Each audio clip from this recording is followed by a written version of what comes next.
नमस्ते बच्चों। आज हम नया चैप्टर संगठन शुरू करेंगे, ऑर्गेनाइजिंग। इससे पहले हम nature and principles of management कर चुके हैं। प्रबंध की प्रकृति, प्रबंध के उद्देश्य, प्रबंध के सिद्धांत, व्यावसायिक पर्यावरण और प्रबंध के 5 कार्य हैं: नियोजन, संगठन, नियुक्तिकरण, निर्देशक और नियंत्रण। तो हमने इसमें से प्रबंध का पहला कार्य किया है नियोजन। लास्ट क्लास में किया था। पहले इस नियोजन का मतलब क्या होता है, पहले से यह तय करना क्या करना है, कैसे करना है, किसके द्वारा किया जाना है और हम जहाँ हैं और से हम जहाँ जाना चाहते हैं उसके बीच की दूरी को तय करने में ये हमारी मदद करता है।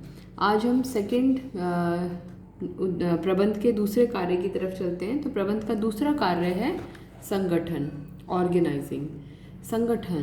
संगठन मतलब इकट्ठा होना, इकट्ठा करना, लोगों को इकट्ठा करना, रिसोर्सेज को इकट्ठा करना, जो लोग काम करेंगे उन्हें इकट्ठा करना, जो काम किया जाएगा उसके बारे में सोचना, या फिर नियोजन में जो हमने निर्धारित किया है उन योजनाओं को पूरा करने के लिए जिन जिन संसाधनों की, जिन जिन रिसोर्सेज की ज़रूरत है उनको इकट्ठा करना।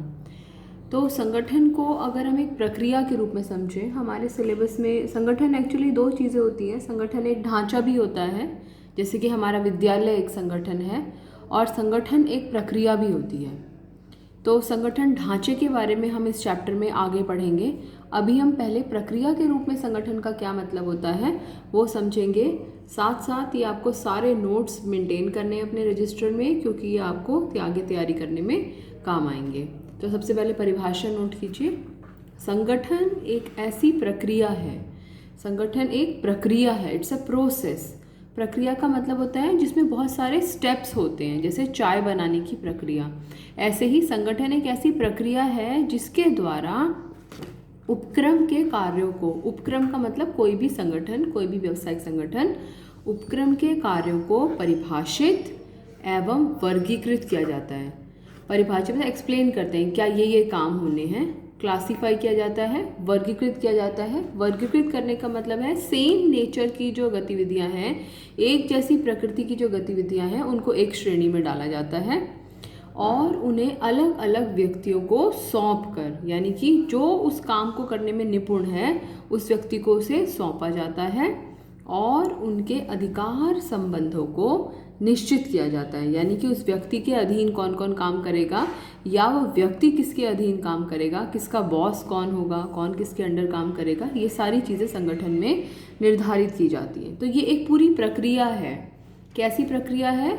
जिसमें सबसे पहले कार्य को परिभाषित किया जाता है, क्या क्या काम होने हैं। जैसे अगर एक फैक्ट्री बोले तो उसमें प्रोडक्शन होना है, पैकेजिंग होनी है, मार्केट में जाना है सामान, लोगों को नियुक्त करना है। तो इस तरीके से कार्यों को परिभाषित किया, उनको कैटेगराइज किया और फिर उन्हें अलग अलग लोगों को सौंपा। जो जिस काम में एक्सपर्ट है, जो जिस काम में निपुण है, उसे वो काम सौंपा गया।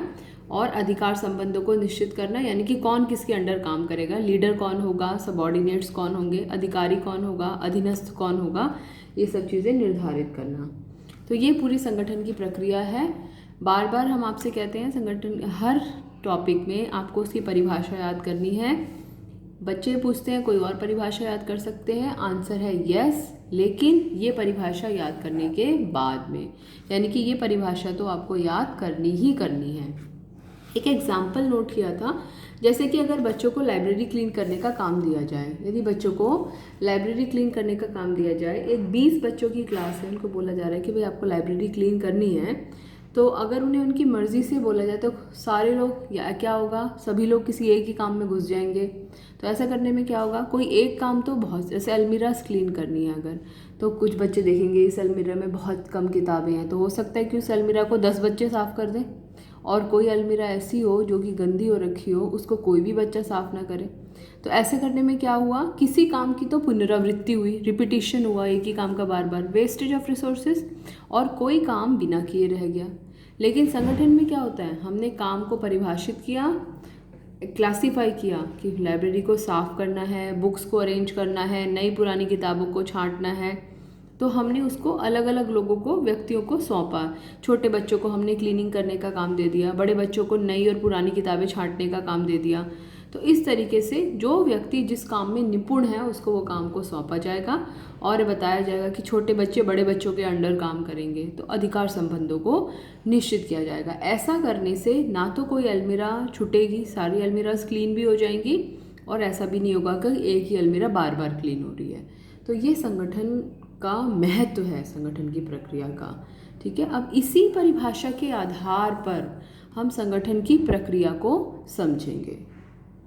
तो जो हमारा नेक्स्ट टॉपिक है वो है संगठन प्रक्रिया, ऑर्गेनाइजिंग प्रोसेस। संगठन प्रक्रिया क्या होती है? इसमें 4 स्टेप्स हैं। कितने स्टेप्स हैं? 4 स्टेप्स हैं जो हमें समझना है।